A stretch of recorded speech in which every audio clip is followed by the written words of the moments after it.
ప్రియమైన దేవుని బిడ్డలారా, ఈ సమయంలో మనం మత్తయి సువార్త 13వ అధ్యాయం యొక్క చివరి అంకానికి చేరుకున్నాం. మత్తయి సువార్త 13వ అధ్యాయము 53వ వచనం నుండి 58వ వచనం వరకు ఉన్నటువంటి వాక్య భాగాలను మనం ఈ దినం నేర్చుకునే ప్రయత్నం చేద్దాం. నేను చదువుతూ వస్తాను మొత్తం వచనాలన్నీ. చదివిన తర్వాత మనం ధ్యానం చేద్దాం, ముందుకు సాగుదాం. యేసు ఈ మాటలను, ఈ ఉపమానములు చెప్పి చాలించిన తరువాత ఆయన అక్కడ నుండి వెళ్ళి స్వదేశమునకు వచ్చి సమాజ మందిరములలో వారికి బోధించుచుండెను. అందువలన వారు ఆశ్చర్యపడి, ఈ జ్ఞానమును, ఈ అద్భుతములను ఇతనికి ఎక్కడ నుండి వచ్చినవి? ఇతడు వడ్లవాని కుమారుడు కాదా? ఇతని తల్లి పేరు మరియ కాదా? యాకోబు, యోసేపు, సీమోను, యూదా అనువారు ఇతని సోదరులు కారా? ఇతని సోదరీమణులందరూ మనతోనే ఉన్నారు కారా? ఇతనికి ఈ కార్యములన్నీ ఎక్కడి నుంచి వచ్చినని చెప్పుకొని ఆయన విషయమై అభ్యంతరపడిది. అయితే యేసు, ప్రవక్త తన దేశములోనూ తన ఇంటను తప్ప మరి ఎక్కడనైనను ఘనహీనుడు కాడని వారితో చెప్పెను. వారి అవిశ్వాసమును బట్టి ఆయన అక్కడ అనేకమైన అద్భుతములు చేయలేదు. ఇక్కడ యేసుక్రీస్తు ప్రభుల వారి యొక్క సొంత ఊరికి వచ్చినప్పుడు, ఆయన పెరిగినటువంటి నాజరేతుకు వచ్చినప్పుడు ఆయన బోధించాడు, అద్భుతాలు చేశాడు. ఆ బోధించిన బోధకు, చేసిన అద్భుతాలకు సొంత ప్రజల యొక్క ప్రతిస్పందనను మనం గమనించగలిగితే ఆయనకు తృణీకారం ఎదురైంది. యేసుక్రీస్తు ప్రభుల వారికి తృణీకారం అనేది వచ్చేది. ఎంతగా తృణీకారం ఆయనకు రావటం జరిగింది అని అంటే, అలా సొంత ప్రజలు క్రీస్తును గాని లేదా ఆయన తర్వాత వచ్చేటటువంటి ఆయన ప్రతినిధులకు గాని ఎందుకు సొంత వారి నుండి సమస్యలు వస్తాయి, అభ్యంతరాలు వస్తాయి, తృణీకారాలు వస్తాయి అని ఆలోచన చేయగలిగితే సర్వసాధారణంగా మన గురించి వాళ్లకు పూర్తిగా అర్థం కాకపోవటం వల్ల, తెలియకపోవటం వల్ల ఈ నజరేతులో ఉన్నటువంటి ప్రజల పరిస్థితి కూడా మనం గమనించగలిగితే, యేసు ప్రభుల వారిని బోధలు చేయడానికి ముందు తెలుసు. ఆయన ఒక బోధకుడిగా మారడం కంటే ముందు, అంటే బోధకుడి యొక్క పాత్రలోనికి రావడానికంటే ముందటి జీవితం మాత్రమే వాళ్ళకు తెలుసు. అంటే యేసుక్రీస్తు ప్రభుల వారి బాప్టిజం తీసుకున్న తర్వాత ఆయన బోధ చేస్తే ఎలా ఉంటుందో, ఆయన ప్రసంగిస్తే ఎలా ఉంటుందో, ఆయన నేర్పిస్తే ఎలా ఉంటుందో, ఆయన అద్భుతాలు ఎలా ఉంటాయో చూసిన వారు కాదు. అంటే ఆ జీవితానికి పూర్వపు పరిస్థితి మాత్రమే యేసు ప్రభు గురించి తెలుసు వాళ్ళకి. అంటే ఒక సాధారణ వడ్రంగి, అనగా చెక్క పని చేసుకునేటటువంటి కార్పెంటర్ కుమారుడు. సర్వసాధారణంగా యూదులలో, ఇశ్రాయేలీల్లో ఒక ఒక పరంపర ఉంటదట. అదేంటంటే తండ్రి చేస్తున్నటువంటి పనిని కుమారుడు కూడా చేయటానికి తండ్రి చిన్నప్పటి నుంచి నేర్పిస్తాడట పని. ఒక ఇంటిలో ఒక కుమారునికి ఏదైనా ఒక చేతి పనిని గాని, ఏదైనా ఒక వృత్తి నైపుణ్యాన్ని గాని నేర్పకపోవటం అన్నది ఆ బిడ్డను ఒక దొంగగా తయారు చేసిన వాళ్ళు అవుతారట తల్లిదండ్రులు. కాబట్టి సర్వసాధారణంగా దొంగిలకూడదు అని దేవుడు ఆ రోజు ధర్మశాస్త్ర కాలం నుండి చెప్పినటువంటి మాటలు ఏవైతే ఉన్నాయో, సో వాటన్నిటితో మొదలుకొని దొంగిలించటం వలన మనుషులు ఏ రీతిగా శిక్షకు గురయ్యారో, ఎలా బలహీనపడిపోయారో, ఎలా వాళ్ళ యొక్క భవిష్యత్తు అంధకారం అయిపోయిందో, ఎలా శిక్షించబడ్డారో, ఎలా గద్దింపుకు లోనైపోయారో, అనేది యూదులకు విదితమే, ఇశ్రాయేలులకు తెలుసు. అందుకొరకు సర్వసాధారణంగా ఎవరికైనా వాళ్ళకు వచ్చినటువంటి ఏదో ఒక పనిని చేసుకుంటూ తదనంతరం వాళ్ళ యొక్క బిడ్డలకు కూడా నేర్పించటం అనేది చేస్తూ ఉండేవాళ్ళట. కాబట్టి ఒక సాధారణ కార్పెంటర్‌గా యేసుప్రభు తెలుసు. సో, తమ్ముళ్ళతో, చెల్లెళ్ళతో ఉన్నటువంటి ఒక అన్నగా తెలుసు. అమ్మానాన్నల యొక్క పనులకు చేదోడు వాదోడుగా ఉన్నటువంటి ఒక సాధారణ వ్యక్తి తెలుసు. కానీ ఈలోపు యేసుక్రీస్తు ప్రభుల వారు ఎన్నెన్ని ప్రదేశాల్లో తిరిగి, ఎన్ని రీతులుగా సువార్తను అందించాడో, ఎంతమందిని శిష్యులుగా చేయడం జరిగిందో, అపోస్తలును ఏర్పాటు చేసుకోవటం జరిగిందో, మరి అనేకులను ప్రభావితం చేయటం జరిగిందో, అనేకులకు స్వస్థత, అద్భుతాలు చేయటం అనేది జరిగిందో, ఇవన్నీ వాళ్లకు తెలియదు.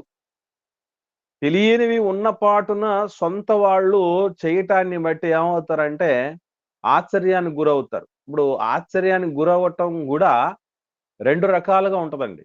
ఒక మనిషి ఆశ్చర్యపడుతున్నారంటే 2 రకాలైన ఆశ్చర్యం ఉంటది. ఒకటి పాజిటివ్ సర్ప్రైజ్, 2 నెగెటివ్ సర్ప్రైజ్.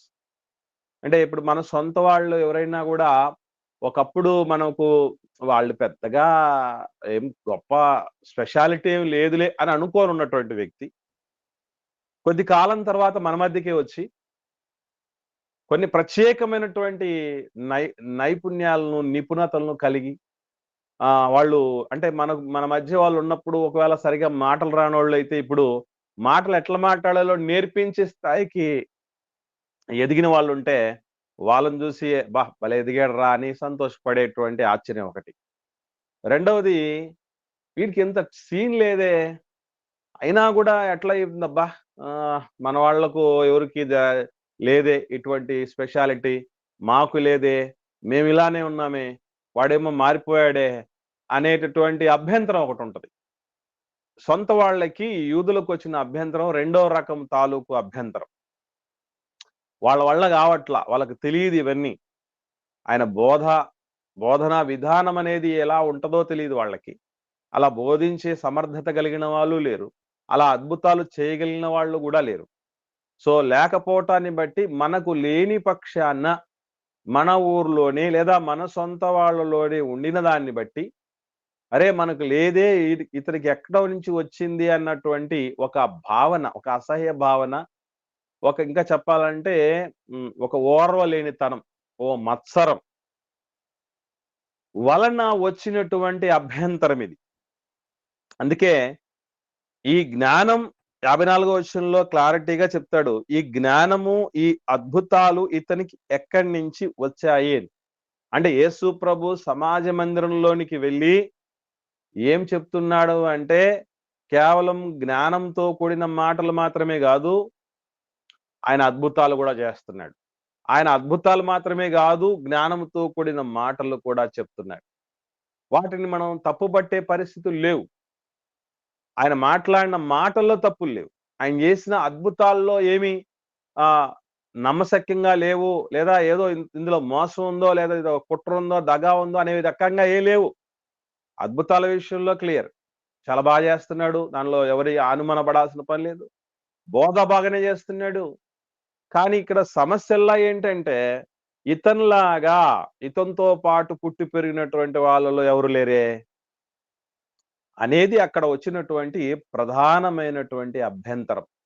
ఇతని సోదరీమణులందరూ మనతోనే ఉన్నారు కదా అని అంటే వాస్తవంగా యేసు ప్రభుల వారే మొదటి కుమారుడు మనకు తెలుసు. మరియమ్మ గారికి తన తొలిచూలు కుమారుడు అనేటువంటి విషయం మనకు క్లారిటీగా లూకాసు వార్త 2వ అధ్యాయము 6వ వచనంలో మనకు కనబడుతుంది. కాబట్టి తొలిచూలు కుమారుడు యేసు ప్రభు, దాని తర్వాత మరి మరియమ్మ తల్లికి యోసేపు గారికి సంతానం కలగటం, కొడుకులు పుట్టటం, కూతుర్లు పుట్టటం మనకు తెలుసు. సో ఆడపిల్లలు అవడాన్ని బట్టి యేసుప్రభు కంటే చిన్నోళ్ళైనా యేసుప్రభు కంటే రాజ్యభారం ఆయన భుజస్కంధాల మీద ఉంది గనక, తండ్రి పనుల యొక్క భారంతో ఆయన ఉన్నాడు గనక, ఆయన చిత్తము నెరవేర్చడం ఆయనకు సంతోషం గనక, మరి నా ఇష్టం నెరవేర్చుకుంటకు నేను రాలేదనేటువంటి కమిట్మెంట్తో యేసుప్రభు ఉన్నాడు గనక ఆయనకు వివాహం అనేది జరగలేదు అప్పటికి. కానీ చెల్లెళ్ళ పరిస్థితి అట్లా కాదు గదా! సో, వాళ్ళకు అక్కడే ఆ సొంత వాళ్ళలోనే సాటి యూదుల్లోనే వివాహాలయిపోయాయి. వాళ్ళ మధ్యనే ఉన్నారు. మరి మనకు తెలుసు. వాళ్ళ చెల్లెళ్ళు తెలుసు, వాళ్ళ తమ్ముళ్ళు తెలుసు, వాళ్ళ అమ్మ తెలుసు, వాళ్ళ నాయన తెలుసు, అతను తెలుసు మాకు. సో, మా మధ్యే ఉంటూ సాధారణమైనటువంటి వ్యక్తిగానే ఉంటూ ఉన్న పాటున ఇంత చేంజొచ్చేసిందే అనేటటువంటి అభ్యంతరం వాళ్ళలో కలగటం జరిగింది. ఇకపోతే యేసు ప్రభుల వారి మధ్యకి ఆయన ఆయన మీదికి ఇన్ని రకాలైన అభ్యంతరాలొచ్చినా, ఆయన ఏమాత్రం బలహీనపడకుండా, ఏమాత్రం బాధపడకుండా, ఏమాత్రం ఇబ్బంది పడకుండా ఉండడానికి ముఖ్యమైన కారణం యేసు ప్రభుకు ఒకటి తెలుసు. అదేంటంటే 57 వచనంలో మత్తయి సువార్త 13 అధ్యాయం 57 వచనంలో మనం ఏమని చదువుతాం? అయితే యేసు అన్నటువంటి మాట, ప్రవక్త తన దేశములోనూ, తన ఇంటను తప్ప, తన దేశము అన్న దగ్గర ఎస్పెషల్లీ చెప్పాలంటే తన సొంత ఊరు. తన సొంత ఊరు. తాను పెరిగినటువంటి చోటు. ఎంత గొప్ప మహనీయుడైనా సరే, తాను పెరిగినటువంటి చోటులో మనం చిన్నోళ్ళుగానే వాళ్ళు ట్రీట్ చేస్తారు. అట్లాగే సొంత ఇంటిలో గూడా అని చెప్పడం జరిగింది. ఇంట్లో మరి యేసుప్రభు సృష్టికర్తే ఉన్నా గూడా తమ్ముళ్ళెందుకు గ్రహించలేకపోయారు? యేసుప్రభుని విశ్వసించలేకపోయారు. అలాగే చెల్లెళ్ళు విశ్వసించినట్లుగా పెద్దగా ఏమి లేదు. అలాగే ఎవరు గూడా పెద్దగా యేసు ప్రభును ఉన్నతంగా చూసినటువంటి దాఖలాలు కనబడవు. మీకో విషయం తెలుసో తెలీదో? యేసు ప్రభుల వారు పుట్టి పెరిగిన ఆ పాలస్తీనా పరిసర ప్రాంతాల్లో నేటికి గూడా, నేటికి గూడా యేసు ప్రభువును విశ్వసించని వాళ్ళు అనేక మందున్నారు. ఇప్పటికీ వాళ్ళకు సబ్బాతు దినం అంటే శనివారం రోజున వాళ్ళు కూడుకోవటం అనేది సున్నతి ఆచరించటము ప్లస్ పాత నిబంధననే ఫాలో అయిపోవటం అది యేసు ప్రభువుల్లో వచ్చింది కదా కొత్త నిబంధన. అటు కొత్త నిబంధన మాకు సంబంధం లేదు. ఈ మాతో పాటు యేసు ప్రభువు గూడా ఆ బైబిల్ దేవుడిని, ఆ పాత నిబంధనను పాటించాల్సిన వాడే తప్ప మరి అంతకు మించి ఆయనకేమి లేదు అన్నటువంటి ఆలోచనలు ఇప్పటికీ చేసేవాళ్ళున్నారు. అంటే ఇవన్నీ మనకు ఎందుకు దేవుడు రాయిస్తున్నాడు అని ఆలోచన చేయగలిగితే, ఇప్పుడైతే మనం ఈ స్థితిలో ఉన్నాం, ఈ స్థాయిలో ఉన్నాం. రేపు ఉన్నతంగా దేవుడి చేత వాడబడుతూ అనేకమైనటువంటి జిల్లాలకు మన జిల్లా దాటి వేరే జిల్లాల్లో పరిచర్య నిమిత్తం వాడబడుతూ ఉండటం, వేరే రాష్ట్రాల్లో మనల్ని ఆహ్వానించటం, ఎంతో మంచి ఉజ్జీవ సభలను ఏర్పాటు చేసుకోవటం, ఎంతో మంది ప్రేరణ పొందటం, వేరే దేశాలలో వాడబడటం అనేటటువంటిది, ఫారిన్ వెళ్లి రావటం అనేటువంటి ఎంత స్థితికి ఎదిగినప్పటికీ గూడా, మనం ఏదైతే పుట్టి పెరిగినటువంటి ప్రదేశం ఉందో, అక్కడ మాత్రం మనం ఘనత కోరకూడదు. మన ఇంటిలో ఘనత అనేది కోరకూడదు. ఎందుకనంటే, అది సృష్టికర్తకే దక్కలే. సృష్టికర్తకే దక్కలేదు. మీకు నాకు దక్కుతుందని ప్రయాసపడకండి. సొంతూళ్ళో మనము మన ఐడెంటిటీ ఏంటంటే పలానోళ్ళ పిల్లలు. లేదా పలానోళ్ళ బ్రదరు, పలానోళ్ళ సిస్టరు, పలానా పని చేసేవాళ్ళు. దట్స్ ఇట్ అంతే.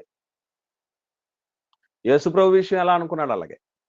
సొంత ఇంట్లో పరిస్థితులు ఎలా ఉంటాయి? సర్వసాధారణంగా మీరు గొప్ప ప్రసంగికురాళ్ళు గావచ్చు, లేదంటే సేవకుడు గొప్ప దైవజనుడు గావచ్చు, సంఘాలను నడుపుతూ ఉండొచ్చు, 10 చోట్ల తిరుగుతూ ఉండొచ్చు, పాటలు రాసినోడు గావచ్చు, పుస్తకాలు రాసినోళ్ళు గావచ్చు, పీహెచ్‌డీలు చేసినోళ్ళు గావచ్చు. ఎంతో మందిని లీడ్ చేస్తున్నటువంటి వ్యక్తి కావచ్చు, కంట్రోల్ చేస్తున్న వ్యక్తి గావచ్చు, దిద్దే వ్యక్తి గావచ్చు, మంచి కౌన్సెలింగ్ ఇచ్చే వ్యక్తి గావచ్చు. ఇంట్లో మాత్రం అస్సలు ఆ బయట ఉన్నటువంటి డామినేషన్ ఇంట్లో గూడా ఉంటదనుకోవటం పొరపాటు. యేసుక్రీస్తు ప్రభుల వారు ఈ వాస్తవ జీవిత సత్యమే చెప్తున్నాడు. నిజంగా అది ఆయనకు తెలియకపోయుండుంటే ఒకవేళ ఆయన ఎంత కుంగిపోయేవాడో. ఇదేంట్రా బాబు! సరే మీ సొంత ఊరి వాడిని నేను బాగా వాక్యం దేవుడి మాటలు చెప్తూ ఉంటే, దేవుని ప్రతినిధిగా ఉంటే మీకే కదరా గర్వకారణం. మీరేంట్రా బాబు అంతగా కుళ్ళుకుంటున్నారు? అద్భుతాలు చేస్తే పలానా నజరేతులో ఉన్నటువంటి వ్యక్తి ఎవరో చేస్తున్నారంటే మీకు గూడా మంచి పేరొస్తది గదరా! మన ఊరికే మంచి పేరొస్తది గదరా! అని యేసు ప్రభుల వారు వాపోలేదు, బాధపడలే. తమ్ముళ్ళు సైతం మతి భ్రమించింది అనని మాట్లాడినా, తర్వాత నువ్వు చేసే అద్భుతాలు సూచక్రియలు వెళ్ళి నీ శిష్యుల దగ్గర చేసుకో అని చెప్పిన పరిస్థితిలో ఉన్న యేసు ప్రభువును పట్టుకుంటే తప్ప ఇతను కంట్రోల్ అయ్యేటట్లేదు, పూర్తిగా అదుపు తప్పాడు, పిచ్చిపట్టింది అన్నటువంటి రీతిగా వాళ్ళు ఆలోచన చేసిన ఎందుకు యేసు ప్రభుల వారు సంయమనం కోల్పోకుండా ఉన్నాడంటే, ఈవెన్ మన సొంత ఊరిలోను, మన సొంత ఇంటిలోను మన గతి, మన పరిస్థితి అంతే. గుర్తుపెట్టుకోండి. ఇది మీరు తెలుసుకుంటే మనం ఇంక ఏమి ఎక్స్పెక్ట్ చేయం మనం. మన ఇంట్లో, మన సొంత ఊర్లో. సొంత ఊర్లో, సొంత వాళ్ళ మధ్య, సొంత ఇంటిలో ఎవరు ఘనత కోరడం జరగకూడదు. జరిగితే మనకు నిరాశలే ఎదురవుతాయి. ఇంకా బలహీనపడిపోతాం, ఇంకా బాధపడిపోతాం. ఏంటి ఈ విలువ, నా విలువ తెలియలేదు, నా విలువ ఇంకా తెలియలేదు, నా విలువ ఇంకా తెలియలేదు. పొరపాటు కూడా అనుకోకండి. ఇప్పుడు మన సంఘస్థుల విషయంలో చాలా మంది ఏమంటారంటే, చాలాసార్లు అమ్మ కల్పనమ్మే అన్నారు. ఏమనంటే, మీరు సంఘంలో ఉన్నటువంటి వాళ్ళు, ఈ కడపలో 2 సంఘాల్లో ఉన్నటువంటి వాళ్ళు, తర్వాత ఇప్పుడు 3వ సంఘం కూడా ఏర్పాటైంది కదా! ఈళ్ళ మీరందరూ ఎంత భాగ్యవంతులు. డైరెక్ట్‌గా అన్న దైవజనుడి మాటలు చక్కగా మీరు వింటూ ఉంటారు. ఏమన్నా డౌట్లుంటే క్లియర్ చేసుకుంటూ ఉంటారు. ఎన్నెన్ని విషయాలు తెలుసని. అమ్మాయి కాదు, చాలా బయట నుంచి ఉన్నటువంటి వాళ్ళందరూ కూడా ఇదే మాట అంటూ ఉంటారు. కానీ మరి వాస్తవం ఏంటి అని ఆలోచన చేస్తే, సొంత సంఘంలో ఉన్నటువంటి వాళ్లకు అన్నే కదా, ఈ వారం కాకపోతే ఇంకో వారం వినొచ్చు, ఈ క్లాస్ కాకపోతే ఇంకో క్లాస్ వినొచ్చు. దాని తర్వాత అట్లా కాకుండా పోతే అసలు మనకేమి ఎట్లా చెప్తాడో మనకు తెలీదా? ఏం చెప్తాడో మనకు తెలీదా? ఏం మాట్లాడతాడో మనకు తెలీదా? ఈ ఈ ఓవర్ కాన్ఫిడెన్స్ వల్ల ఏమైపోతుందంటే, సొంతోళ్ళ దగ్గర అనేది సేవకుడు ఏదో స్టార్డము, సూపర్ స్టారు, ఆ స్టార్, ఈ స్టార్ అనుకుంటే కుదరదక్కడ. ఎందుకంటే యేసు ప్రభుకే తప్పల ఘనత రాదు. నాకు ఆ విషయం తెలుసు. తెలుసు గనుకనే నేను కూడా ఇది ఇంతకుముందు చాలా బాధపడేవాడిని, వాపోయేవాడిని. ఇదేంట్రా బాబు, ఎక్కడెక్కడ ఉన్నోళ్ళందరూ కూడా ఓ ఆహా, ఓహో అని అంటున్నారు. మీరేం సొంతోళ్ళు, మీరు అసలు మాట వినరేంటి? చెప్పిన మాట వినరు, నాకు అంత గౌరవం ఇవ్వరు, అది ఇది అని బాధపడుతూ ఉండేటువంటి వాడిని. వాళ్ళతో కూడా చెప్పేవాడిని చాలా సార్లు. ఎన్ని చెప్పినా అది అసలు మారదు. కారణం ఏంటంటే, ప్రభు చెప్పినటువంటి మాట, అది ఆకాశం భూమి గతించినా కూడా ఆయన మాట గతించదు. కాబట్టి ఎక్కువగా ఎక్స్‌పెక్ట్ చేయకండి. సొంత ఊరు నుంచి, సొంత వాళ్ళ నుంచి, సొంత కుటుంబం నుంచి ఎక్స్‌పెక్ట్ చెయ్యొద్దు. లోకంలో ఒక సామెత ఉంది, ఢిల్లీకి రాజైన తల్లి కొడుకేనంట. అట్లా ఇప్పుడు తల్లి ఒకటే కాదు, నువ్వెంత గొప్పోడివి అయితే నాకెందుకు, నువ్వు నా మొగుడివి అనే రకంగా భార్య అనడానికి అవకాశం ఉంటది. నువ్వెంత గొప్పదానివైతే నాకెందుకమ్మా, నా భార్యవు నువ్వు అనేటువంటి పరిస్థితులొస్తాయి. లోకానికి అందరికి నువ్వు ఎప్పుడో గొప్పోడు కావచ్చు, మాకు మాత్రం డాడీవే గదు, మాకు మాత్రం బ్రదర్‌వే గదు. ఇదే అన్నమాట అందరిలో ఉన్నటువంటి పరిస్థితి. సో, ప్రభువు ఏం చెప్పొస్తున్నాడు మనకనంటే, అనవసరంగా లోకాన్ని చూసుకొని, లోకంలో ఉన్నటువంటి నీరాజనాలే, ఆ ఫాలోయింగ్సే, ఆ గౌరవాలే, ఆ మర్యాదలే అవన్నీ ఇంట్లో కూడా వస్తాయని అనుకోవద్దు. అలా అనుకుంటే నీకు చుక్కెదురవుద్ది, ఇబ్బంది పడతావు అని దేవుడు చెప్పిన మాట. కాబట్టి ఇకపోతే 58వ వచనంలో మత్తయి సువార్త 13వ అధ్యాయం 58వ వచనంలో, వారి అవిశ్వాసమును బట్టి ఆయన అక్కడ అనేకమైన సూచక్రియలు చేయలేదు అని చెప్పాడు. సో ఇక్కడ ఇదే విషయాన్ని మార్కు గారు రాస్తూ ఒక్క చిన్న క్లారిఫికేషన్ ఇస్తున్నారు, చూద్దాం. మార్కు సువార్త 6వ అధ్యాయము, మార్కు సువార్త 6వ అధ్యాయము. ఈ ప్రారంభం నుంచి మనం చూసినప్పుడు ఇదే విషయాలు మనకక్కడ కనబడతాయి. ప్రారంభం నుంచి ఉన్నటువంటి సంగతులన్నీ కూడా మనం మత్తయి సువార్త 13వ అధ్యాయంలో చివరి వచనాల్లో చదివినటువంటి విషయాలే ఇవి. అయితే 5వ వచనం చాలా క్లారిటీగా మనం ధ్యానం చేయాలి. ఒకరు చదవండి 5వ వచనం, మార్కు సువార్త 6వ అధ్యాయం 5వ వచనం. అందువలన కొంతమంది రోగుల మీద చేతులుంచి వారిని స్వస్థపరచుట తప్ప మరి ఏ అద్భుతమును ఆయన అక్కడ చేయజాలకపోయెను. ఆయన వారి అవిశ్వాసమునకు ఆశ్చర్యపడెను. చూడండి, అందువలన అంటే ఎందువలన 4వ వచనంలో ఉంటది. యేసు ప్రభు విషయమై ఆ సొంత ప్రజలు అభ్యంతర పడిన తర్వాత ప్రభు ఒక క్లారిఫికేషన్ ఇవ్వటం, ఇవన్నీ ఇచ్చిన తర్వాత చెప్తున్నటువంటి మాట, కొద్ది మంది రోగుల మీద చేతులుంచి అని అంటే యేసు ప్రభు బాగు చేస్తాడు అని కొద్ది మందే వచ్చారు అక్కడికి. ఆ వచ్చిన కొద్ది మంది నమ్మగలిగారు గనక, విశ్వసించారు గనక, విశ్వసించిన వానికి, నమ్మువానికి సమస్తము సాధ్యం అన్నట్టు. అరే అంటే సంఘంలోనికి వచ్చేటప్పుడు, దేవుడి మాటలు వినడానికి వచ్చేటప్పుడు మనం ఏ ఉద్దేశంతో రావాలి? అది చాలా ప్రాముఖ్యమైనది. వచ్చి విశ్వసించి వచ్చిన దానిని బట్టే మనకు ట్రీట్మెంట్ అనేది లభిస్తుంది. అంటే ఇప్పుడు చిన్న ఎగ్జాంపుల్ చెప్తాను మీకు. దేవుడి మాటలు వినడానికి ఈరోజు ఆన్‌లైన్‌కి వస్తే నాకొక ఆదరణ కలుగుతుంది. నా జీవిత సమస్యకు ఒక పరిష్కారం దొరుకుతుంది. దేవుడు ఒక మెరుగైన స్థితిని నాకు సూచించబోతాడు. నన్ను ఒక ఒక మెట్టు ఎక్కించబోతాడు అనే ఆ పాజిటివ్ ఆలోచనతో వచ్చినప్పుడు 100% ఏదో ఒక మాట ద్వారా నన్ను దేవుడు సంధించడానికి అవకాశం ఉంటుంది. ఏదో ఒకటిలే, ఈరోజు కూడా వచ్చింది, ఈరోజు ఉదయం వచ్చింది, ఈరోజు సాయంత్రం వచ్చింది. దీంతో పాటుగా వాళ్ళు ఫోన్ చేశారు, వీళ్ళు మెసేజ్ పంపించారు, వాళ్ళు లింక్ పంపించారు, రమ్మని చెప్తే పిలుస్తున్నారు, పోకపోతే కుదరదు అని అనుకొని మీకు ఇంటెన్షన్ లేకుండా, మీకు ఇంట్రెస్ట్ లేకుండా, మీకు ఏం జరుగుతుంది అనేటటువంటి ఆశ అనేది ఒకటి లేకుండా వచ్చారంటే ఏం ప్రయోజనం ఉండదు. ఆన్ చేసేసుకొని ఎక్కడో పడేసి మీ పనిలో మీరైనా ఉండొచ్చు, లేదా ఏదో విన్నట్టు పట్టినట్టు అంటి ముట్టనట్టయినా ఉండొచ్చు. ఎన్ని రకాలుగైనా అవకాశం ఉంటది. ఆ 8 అయిపోతే ఆ పీడ విరగడైపోద్ది అనే పరిస్థితులు కూడా వస్తాయి. అట్లా కాదు. ఇక్కడ గుర్తుపెట్టుకోవాల్సినటువంటి విషయం ఒకటే.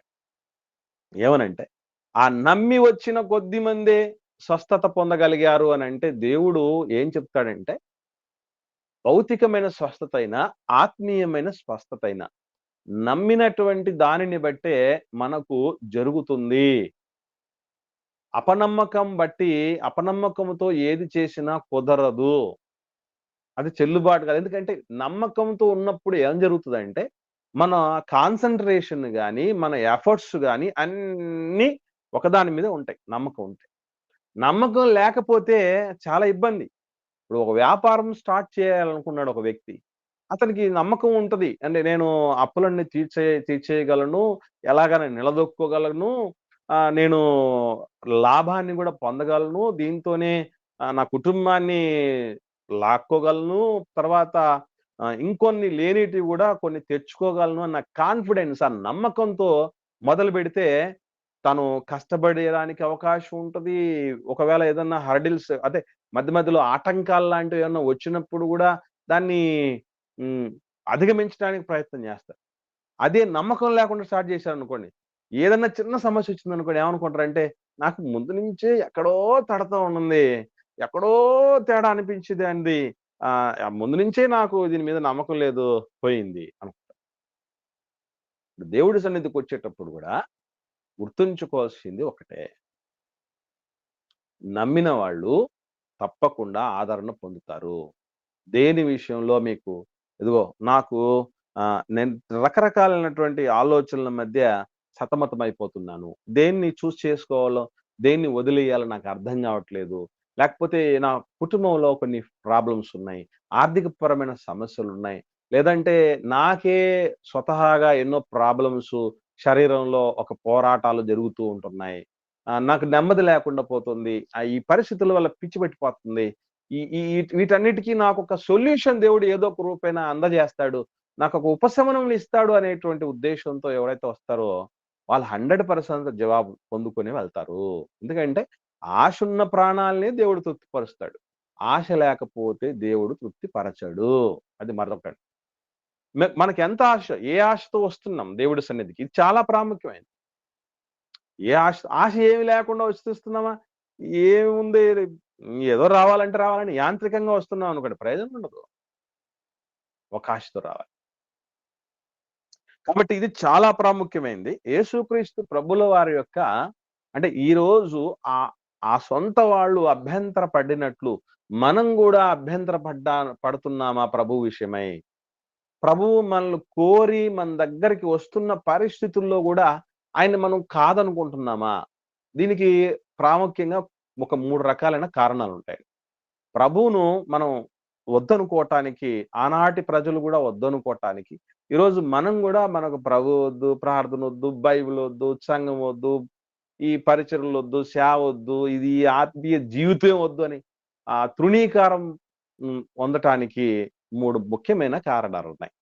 అందులో మొట్టమొదటి కారణం మనం జాగ్రత్తగా పరిశీలన చేయగలిగితే, యేసుక్రీస్తు ప్రభువుల వారు ఆత్మ సంబంధమైనటువంటి పరిస్థితుల విషయాల పట్లే స్పృహ కలిగి ఉన్నాడు గాని, ఈ భౌతికమైనటువంటి విషయాల మీద, ఈ ఇహ సంబంధమైనటువంటి పరిస్థితుల మీద ఆయన దృష్టి సారించిన వాడు కాదు. దృష్టి సారించమని చెప్పినోడు గాదు. ఈ కారణాన్ని బట్టి ఎందుకంటే లోకమంతా దేంట్లో మునిగిపోయింది అనేటువంటి విషయాలు మనకు తెలుసు. అన్ని విచారాలు, అన్ని ఆలోచనలు, అన్ని ఉపాయాలు, అన్ని ఎత్తులు, అన్ని పై ఎత్తులు, అన్ని జిత్తులు మనిషి దేనికోసం చేస్తున్నాడంటే లోకములో ఉన్న వాటిని నేను సుఖభోగాలతో అనుభవించగలగాలి. వాటిని నేను ఏ విధంగా అయినా సాధించుకోవాలి. నా కళ్ళబడ్డప్పుడు నాకంటే ఎక్కువగా సంతోషపడేవాళ్ళు, సుఖపడేవాళ్ళు, ఆనందపడేవాళ్ళు ఎవరు ఉండకూడదు. ఈ ఈ ఆ భావజాలంతో ఉండేటువంటి పరిస్థితులు. ఇంకా చెప్పాలంటే, అరే! మీ గుడిసె పోయి మంచి అపార్ట్‌మెంట్ కట్టుకోవాలంటే ఏం జేయాలో చెప్తానంటే, అది కదరా బాబు మాకు గావాల్సిందంటారు. మీరు ప్రస్తుతం సంపాదిస్తున్న సంపాదన నీకు సరిపోకపోతే ఇంకా ఎక్కువ ఎట్లా సంపాదించాలో చెప్పు అనంటే, అది కదరా మాకు కావాల్సిన పరిస్థితి. ఇంట్లోనే కూర్చొని వేలు సంపాదించుకోవడం ఎలాగో చెప్తాం, నేర్పిస్తాం అనంటే, మాకు అది గావాలి కదా! అన్నటువంటి ఆలోచన. అంటే ఈ లోకంలో యేసు ప్రభువుల వారి యొక్క బోధన మరి ముఖ్యంగా గమనించగలిగితే ఆధ్యాత్మికత వంటబట్టకపోవటానికి చాలా మందికి కారణం ప్రభువు భౌతికమైన విషయాలను నిరసించటం జరుగుతుంది. లోకములో ఉన్న వాటిని ప్రేమించకండి. దాన్ని ప్రేమిస్తే తండ్రి ప్రేమ వాళ్ళలో ఉండదు. ఎవడన్నా లోకాన్ని ప్రేమిస్తే దేవుడు దూరమైపోతాడు. అని దేవుడు చెప్పినటువంటి మాటలు ఎన్నో సందర్భాల్లో మనకు కనబడతాయి. అది అస్సలు రుచించదు. ఈవెన్ ఇశ్రాయేలు సమాజానికి కూడా యేసుప్రభు చెప్పినటువంటి మాటలు ఎట్లా ఉంటాయి? డబ్బులున్నోడు యేసుప్రభు దగ్గరికొస్తే, నీ ఆస్తినంతా అమ్మి బీదలకు ఇచ్చి నన్ను వెంబడించంటాడు. అలాగే పిత్రార్జితలో నా భాగం పంచిపెట్టమని మా బ్రదర్‌తో ఒకసారి చెప్దురావయ్యా. వాక్యం చెప్తున్నావు, దేవుడి మాటలు చక్కగా చెప్తున్నావు, ఒక పెద్దరికంతో ఉన్నావు, న్యాయం తెరుస్తున్నావు, అద్భుతాలు చేస్తున్నావు, అనేకులను బాగుపరుస్తున్నావు, ఒక సెలబ్రిటీ స్థానంలో ఉన్నావు, ఒక పెద్ద మనిషి స్థానంలో ఉన్నావు. మాకు కొంచెం ఈ తగాదా తీర్చరాదు అని అంటే, ఎవరయ్యా మిమ్మల్ని మీకు నేనేమైనా డబ్బులు పంచేవాడికి గాని, తీర్పరికి గాని దేవుడు పెట్టాడా? అని వాళ్ళని నిరసించడం అనేది జరుగుతుంది. ఇలా గమనించగలిగితే యేసు ప్రభుల వారిని ఈరోజు మనం క్రిస్టియానిటీని మనం ప్రాక్టీస్ చేయటానికి చాలా మందికి ఇష్టం లేకపోవటానికి కారణం ఏంటంటే, ప్రాపంచికమైనటువంటి పరిస్థితులను యేసుక్రీస్తు ప్రభుల వారు నిరసించి, ఆధ్యాత్మిక శోభను సంతరించుకోండని చెబుతాడు. అదే చాలా మందికి నచ్చదు.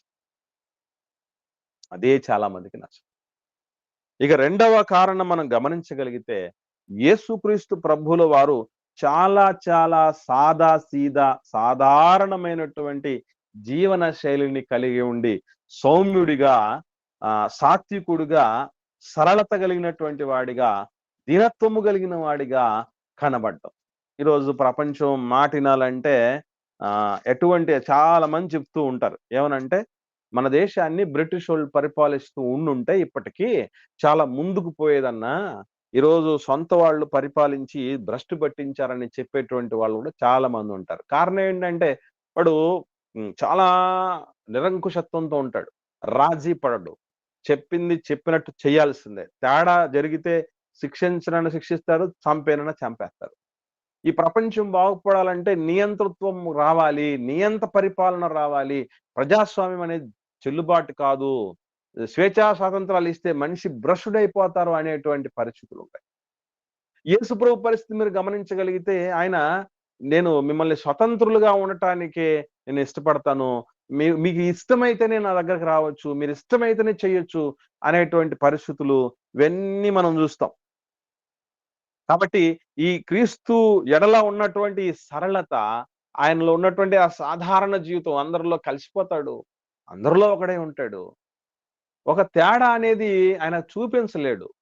అందుకే మీరు చూడండి ఎన్నో సందర్భాల్లో అందరితో కలిసి ఉండేటటువంటి అందరితో మమేకమైనటువంటి నాయకుడు, లీడరు ఎక్కడన్నా ఉన్నాడంటే 100% అతనికి విలువ ఇవ్వటం చాలా తక్కువుంటది. అతని మాట వినటం, అతన్ని అనుసరించటం, ఆయన మాటకు భయపడడం, గౌరవం ఇవ్వటం చాలా తక్కువుంటది. అయినా మాత్రం చేత, అంత మాత్రం చేత దాన్ని మనం వదిలిపెట్టాలన్నా, మనం గూడా కాస్త బెట్టు చేయాలంటే పొరపాటున గూడా అది మనకు మంచిది కాదు. ఎందుకంటే, మన ప్రభువే దాన్ని ఫాలో అయిపోయినప్పుడు, మనం ఫాలో గాకపోతే ఎట్లా చెప్పండి? ఈరోజు దైవజనులంటే ఏమనుకుంటున్నారంటే, మంచి లగ్జరీ ఫుడ్డు కోరాలి. మంచిగా డబ్బు డిమాండ్ చేయాలి. మంచి ఫెసిలిటీస్ కోరుకోవాలి. మంచి చోటును నేను కోరుకోవాలి. ఏది తక్కువైనా అస్సలు కాంప్రమైజ్ కాకూడదు అన్ని ఉంటేనే ఆ దైవజనుడు గొప్ప దైవజనుడు అనుకుంటున్నారు ఈరోజు ప్రపంచం అంతా. ఎందుకంటే అలాంటోళ్ళే కావాలి ప్రపంచానికి. అరే బాబు! మీరేమిస్తారో ఇవ్వండిరా బాబు! మీరేం పెడతారో పెట్టండిరా బాబు! మీరెక్కడ ఉంచుతారో ఉంచండిరా బాబు! మీకెంత గావాలో అంత నేర్పించుకోండి, చెప్పించుకోండిరా నాయనా అని అన్నారనుకోండి దైవజనుడు. ఆ దైవజనుడిని ఎలా చూడడానికి అవకాశం ఉంటదంటే, ఏమో పెద్ద సెలబ్రిటీ అనుకున్నాం. పెద్ద గొప్ప సేవకుడు అనుకున్నాం. ఏమి లేదే ఉత్తనే అందరితో పాటు మేము తినేది తింటాడట. మే మేముండే చోటే ఉంటాడట. మేమేది ఇచ్చినా అది పట్టుకెళ్తాడట. ఓకే. ఇతను గల్లీ సేవకుడు. ఢిల్లీ స్థాయి కాదు ఇతనిది గల్లీ స్థాయి అనుకుంటా. యేసు ప్రభుల వారు గాని, అపోస్తలులు గాని అనేకులకు ఆనకపోవటానికి ఇదొక సాధారణ జీవన శైలి కలిగి ఉండటం. ఎవడు ఆనకపోయినా, ఎవరు పట్టించుకోకపోయినా, ఎవరు ఆదరించకపోయినా, ఎవరు సెలబ్రిటీ అని పిలవకపోయినా పర్వాలేదు. మా ప్రభువుకు లేనిది మాకెందుకు? మా ప్రభువుకు లేనిది మాకెందుకు? అనే తత్వం ఈరోజు దైవజనుల్లో చాలా మందికి కరువైపోయింది. ఒక దైవజనుడున్నాడు. ఆయన్ని ఒకసారి నేనేం జేశానంటే, "అన్నా మరి ఇంత స్థితిలో ఉన్నారు, ఇంత స్థాయిలో ఉన్నారు. చాలా మందికి మీరు బాప్తిస్మాలిస్తున్నారు. చాలా సంఘాలు నడుపుతున్నారు. ఆహ్, తలకు రంగెందుకేస్తున్నారన్నా? మానేయండి నా మాట ఇనండేనని" నేను చెప్తే, ఆయన ఏమన్నాడంటే, హ్మ్. నేను తాతయ్య అయినప్పుడు అంటే, నా కూతురుకు పెళ్లయ్యవ్వాలి. పెళ్లయిన తర్వాత నాకు ఆ కూతురికి ఆహ్, కొడుకో, కూతురో పుట్టాలి. అప్పుడు తాత అయినప్పుడు రంగేయటం మానేస్తానన్నాడు. ఓకే. కూతురికి పెళ్లయింది. మనవరాలు పుట్టింది. పుట్టిన తర్వాత గూడా రంగేయకుండా ఉంటున్నాడు. మళ్ళీ అడిగాను నేను. ఏమన్నా మీరన్నారు గదా! రంగేస్తాననంటే, మనవ మనవరాలు తాత అని పిలవని బ్రదరు అంటున్నాడు. అంటే ఇప్పుడు ఒక చిన్న విషయం గమనించండి. సాధారణంగా దేవుడి సెలవు లేకుండా ఈ వెంట్రుకలు గూడా మారవు. మీకో విషయం తెలుసో తెలీదో. నాకిప్పుడు ఏం పెద్ద ఏజ్ ఏం లేదు. 45 ఏళ్ళు వయసు. ఈ తెల్ల వెంట్రుకలు రావటం మొదలేసి దాదాపుగా 10 ఏళ్లవుతుంది. 10 ఏళ్లగా ఒక్కసారి గూడా రంగేసింది లేదు. రంగు ఎవడికవసరం? ఇప్పుడు ఎవరికి నచ్చాలి మనం? ఇవి వస్తున్నాయంటే గుర్తుపెట్టుకోండి.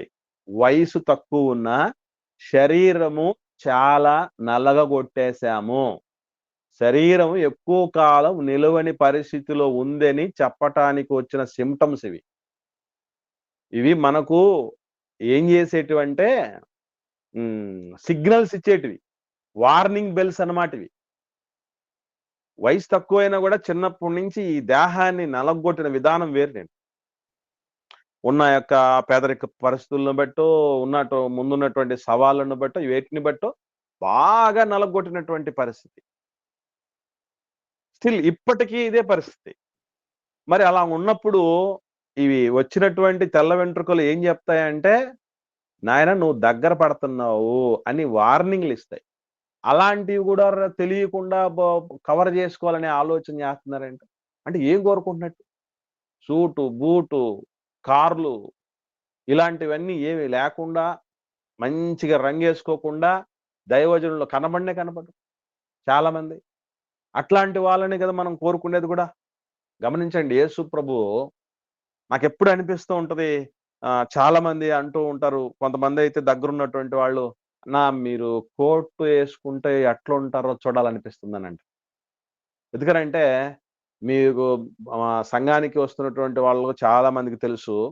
క్రిస్మస్ వచ్చినా, గుడ్ ఫ్రైడే వచ్చినా, ఈస్టర్ వచ్చినా, ఏ పరిస్థితి వచ్చినా గూడా సాధారణమైనటువంటి పరిస్థితుల్లో ఉన్న బట్టలేసుకొని వచ్చేస్తూ ఉంటాం. ఎందుకు అని అట్లా ఆలోచన చేస్తే, మన ప్రభువు పరిస్థితి చూడండి. ఎప్పుడు చూసినా మన ఫోటో పెడుతూ ఉంటాం. రక్తసిక్తమైనటువంటి దేహంతో మొలకు చుట్టబడినటువంటి ఒక వస్త్రంతో ఉంటాడు.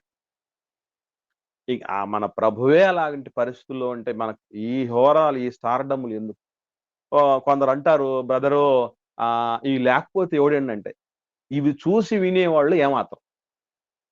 ఇలాంటి హంగులు, ఆర్భాటాలు లేకపోతే వినరయ్యా అంటే, ఈ ఆర్భాటాలు చూసి వినేవాడు ఎంత మాత్రం ఉంటాడు?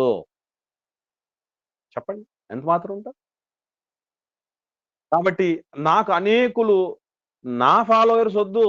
నాకు ఫాలోవర్స్ ఒద్దు. నా ప్రభువుకి ఫాలోవర్స్ అయితే చాలు. అని అనుకున్నటువంటి దైవజనులు ఏం జేస్తారంటే, సాధారణ జీవన శైలే కలిగి ఉంటారు. నాకు రావాలి అనుయాయులు. నాకు రావాలి ఫాలోయర్స్ అనుకోని. నా సూటును జూసో, నా బూటును జూసో, నాకున్నటువంటి సోకులను జూసో, నాకున్నటువంటి ఆ లగ్జరీలను జూసో, నేను కోరుకున్న ఆ కండిషన్‌లు జూసి వచ్చేవాళ్ళు నీకు అభిమానులవుతారు తప్ప, ఆ దైవజనుడికి అభిమానులవుతారు తప్ప దేవుడికి కారు. అసలు మనము కనబడకూడదు. మనల్ని చూసినప్పుడు ఎవరికైనా వద్దు. పెద్దగా ఆలోచన చేయాల్సిన పని లేదన్నట్టుగా ఉండాల్సింది తప్ప, అందరిని మన వైపు తిప్పుకోవాలనుకునే ఆలోచన మంచిది కాదు. యేసుప్రభు ఏ రోజు కూడా తన వైపు తిప్పుకోవాలని చూడలే. 5 రొట్టెలను 2 చేపలను ఆయన ప్రార్థన చేయకుండానే చేయలేడా? 5,000 మందికి పంచలేడా? ఎందుకు ప్రార్థన చేసాడు అనుకున్నారు? నేను కాదు కనబడాల్సింది, నా తండ్రి కనబడాలి. నా తండ్రి గొప్పతనం తెలియాలని చెప్పి ప్రార్థన ఆయన చేయటానికి ఆవశ్యకత లేకపోయినా ప్రార్థన చేశాడు. అంటే తండ్రిని చూపించే పనిలో ప్రభువు ఉంటే, ఈరోజు ప్రభువును చూపించే పనిలో ఎంతమంది దైవజనులున్నారు? తనకు అభిమానులు కోరుకునేటువంటి స్థితిలో ఉండేటువంటి వాళ్ళున్నారు. అది ఏమాత్రం మంచిది కాదు పిల్లరా. మనకు అభిమానులు రాకపోయినా పర్లేదు. ఎవడికి కావాలి అభిమానులు? మనకు అభిమానులు కావాల్సిందే దేవుడికి కావాలి. దేవుడికి కూడా అభిమానులు కాదు, ఆరాధికులు కావాలి. ఆరాధించేవాళ్ళు కావాలి. దేవుడు అదే కోరుకున్నాడట. యథార్థముగా ఆరాధించే వాళ్ళు నాకు కావాలి అని. కాబట్టి అటువంటి వాళ్ళను మనము తీసుకొచ్చే పనిలో ఉండాల్సింది తప్ప, ఈ హంగులు, ఆర్భాటాలు ఎంతకాలం ఉంటాయండి? ఆలోచన చేయండి. ఇకపోతే రెండవ విషయం ఇదైతే, మూడవ విషయం ఏంటంటే, సమాజం ఏదైతే దేనికైతే ఎక్కువ ప్రియారిటీ ఇస్తదో, అత్యధిక ప్రాధాన్యతనిస్తదో, అటువంటి వాటి విషయంలో యేసు ప్రభుల వారు తప్పుపట్టడం జరిగింది. ఫర్ ఎగ్జాంపుల్ యేసు ప్రభుల వారు ఎక్కువ వేషధారణ మీద ఎక్కువగా ఆయన నిరసిస్తాడు, వ్యతిరేకిస్తాడు. కానీ ప్రపంచానికి ఏం గావాలి? ప్రపంచానికి ఏం గావాలి? వేషధారణే కావాలి. వేషధారణే కావాలి. ఒక మీటింగ్ ఏర్పాటు చేస్తున్నామంటే, మీటింగ్ ఏర్పాటు చేస్తున్నామంటే ఒక వేషధారణ. అందులో మనం ఏదైనా మన బంధువులకు కనబడుకోవాలి. మన బంధువులు మనల్ని జూసి, మనం వేసుకున్న వాటిని జూసి మాట్లాడుకోవాలి, డిస్కస్ చేసుకోవాలి. అబ్బో! ఎంత సంపాదించారు మీరని అనుకోవాలి. ఇది. ఒక మీటింగ్ విషయంలో గూడా ఇలాంటివే ఎన్నో ఆలోచన వేషధారణలతో ఉంటున్నారండి. ఈవెన్ దేవుడి సన్నిధికొచ్చేటప్పుడు గూడా చాలా మంది పరిస్థితులు ఎట్లా ఉంటాయంటే, నన్ను చూడాలి అనే ఆ వేషధారణే ఎక్కువగా ప్రియారిటీ ఇచ్చేటటువంటి పరిస్థితుల్లో చాలా మందుంటారు. యేసుప్రభుల వారు దాన్ని నిరసిస్తూ, మీ అంతరంగం బాగులేదురా, దాన్ని బాగు చేసుకోండి. బయటున్నటువంటి దాన్ని ఏదో శుద్ధి చేసుకోవాలని చూస్తున్నారు తప్ప, అంతరంగం బాగలేదు మీ పరిస్థితులు. దేవుడు అది చూస్తాడు. హృదయ రహస్యాలను ఎరిగిన వాడు దేవుడుగా ఉంటాడు గాబట్టి, అది వద్దు అని అంటారు. ఆ యేసు ప్రభు ఏదైతే అత్యధికులు ఇష్టపడుతూ ఉంటారో, దాన్ని వద్దు అన్నందుకు ఏమైపోతారంటే, యేసు ప్రభు అంటే, ఉన్న మాట అంటే ఉలుకెక్కు గదా! యథార్థముగా మాట్లాడే వారి మీద జనులు పగబడతారు. మీరు పర్ఫెక్ట్గా ఉండి చూడండి ఇంట్లో, ఖచ్చితంగా పగబడతారు. ఇంట్లో ఉన్న ఇల్లాలు మంచికి చెప్తుంది. అలా చెప్పినప్పుడు ఆ మంచి విషయాలను స్వీకరించలేని పరిస్థితులు ఉంటే ఆమె చెడ్డదనుకుంటారు. అలాగే మా భర్త మంచి విషయాలు చెప్తాడు. ఆ చెప్పిన దాన్ని కరెక్ట్‌గా నిజమే గదా! ఆలోచన చేసే పరిస్థితుల్లో ఉండగలిగితే యెస్ నిజమే అనేటువంటి విషయంతో ముందుకొస్తారు. లేదనుకోండి శత్రుత్వం వచ్చేసిన పరిస్థితులొచ్చేస్తాయి. ఏది ఏమైనా మనం గుర్తుపెట్టుకోవాల్సిన విషయం ఏంటంటే, జనులు ఎక్కువ మంది ఫాలో అవుతున్నారు గనక దాన్ని టచ్ చేయకూడదు అనుకుంటారు చాలా మంది. ఎందుకులేబ్బా అందరూ అదే పని జేస్తున్నారు. మనం దీని గురించి మాట్లాడితే ఏం బావుంటది అనేటువంటి పరిస్థితుల్లో ఉంటారు. అలాంటి వాళ్ళకి ఫాలోయర్స్ ఎక్కువుంటారు. ఏం 10 ఇప్పుడు కోటి ఆహ్, 800,00,00,000 మందున్నారు జనాభా ప్రపంచవ్యాప్తంగా. ఈ 800,00,00,000 మందిలో 700,00,00,000 మంది ఒక అబద్ధాన్ని నమ్ముతున్నారంటే 700,00,00,000 మంది నమ్ముతున్నారు గనక అబద్ధం నిజమైపోద్దా? తప్పుదోవ సరైన తోవ అయిపోద్దా? చెప్పండి. కాదు కదా! యేసు ప్రభువు అక్కడే అందరికీ ఏమైపోయాడంటే శత్రువుగా మారిపోవటం జరిగింది. అందరికి కొరకరాని కొయ్యిగా ఎందుకు మారడం జరిగిందంటే, ఎక్కువ మంది ఏదైతే ఇష్టపడుతున్నారో దాన్ని యేసుప్రభు నిరసిస్తున్నాడు.